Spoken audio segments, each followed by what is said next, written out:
नमस्कार किसान भाइयों, आप देख रहे हैं विजय किसान और मैं आपका होस्ट डॉक्टर निकुंज कुमार विजय।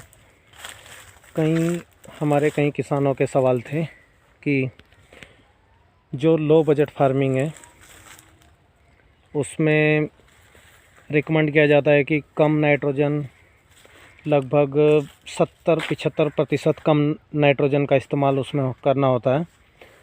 तो कई किसानों के सवाल थे कि वो कैसे संभव हो पाएगा, बिना नाइट्रोजन के गन्ना कैसे ग्रोथ करेगा। तो आज उसी विषय पर हमारी ये वीडियो है। आप देख रहे हैं ये गन्ना है, लगभग 56 इंच का स्पेस है 2 लाइनों के बीच में। और इसमें आप देख रहे हैं कि इसमें बरसीम उगाई गई है गन्ने के साथ में, जो फसल की नाइट्रोजन आवश्यकता, जो नाइट्रोजन की आवश्यकता है उसका लगभग इस सीज़न में जो अब समय है उसमें तो लगभग 75% जो नाइट्रोजन है उसकी पूर्ति गन्ने की बरसीम से हो जाएगी, क्योंकि इसके अंदर राइजोबियम है, वो आप सब जानते ही हैं, और वो नाइट्रोजन फिक्सेशन करता है। बाकी जो शुरुआती दौर होता है गन्ने का, जब वेजिटेटिव ग्रोथ गन्ने की ज़्यादा होती है, तो उस टाइम पर अधिक आवश्यकता होती है नाइट्रोजन की। उस समय पे टोटल नाइट्रोजन का, यानी कि टोटल नाइट्रोजन का लगभग हम 35 से 45% तक कम कर सकते हैं दलहनी फसलों को उगाकर बीच में। इससे क्या होता है कि जो हमारी भूमि की उर्वरा शक्ति है वो भी बढ़ती है। हरी खाद देने से जो सॉइल ह्यूमस है वो भी बढ़ता है, प्लस इससे हमारा उत्पादन भी नॉर्मल गन्ने के मुकाबले अधिक होता है।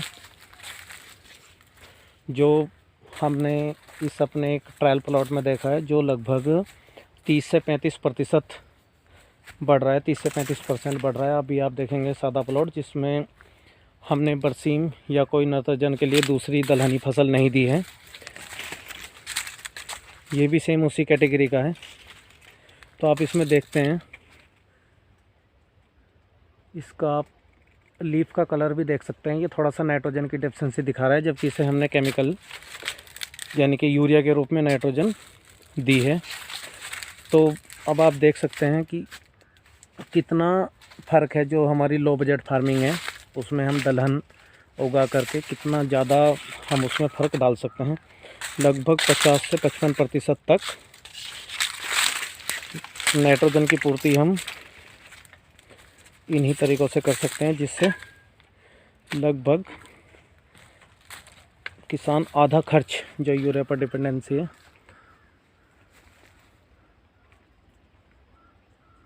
उसका आधा खर्च हम बचा सकते हैं। पीएसबी कल्चर या कुछ इस तरह के दूसरे जो कल्चर्स आते हैं उन्हें लगा करके हम, और या माइक्रोराइजा लगा करके, इंडोर एक्टो दोनों माइक्रोराइजा लगा करके हम फास्फोरस की भी यूज एफिशिएंसी बढ़ा सकते हैं। जो लगभग इरिगेटेड कंडीशन में 40% होती है, उसे हम लगभग 70 से 80% तक इम्प्रूव कर सकते हैं। यानी कि जो उसकी एफिशिएंसी है वो लगभग 70 to 80% हम बढ़ा सकते हैं। ये देख पा रहे हैं आप।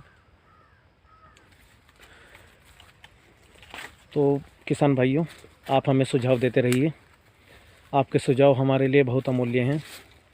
जिस भी विषय पर आप वीडियो चाहते हैं वो उस विषय को आप कमेंट बॉक्स में लिख सकते हैं। हम कोशिश करेंगे कि जल्द से जल्द आपके सामने उस विषय पर हम एक पूरा वीडियो टेक्निकली आपको दे सकें।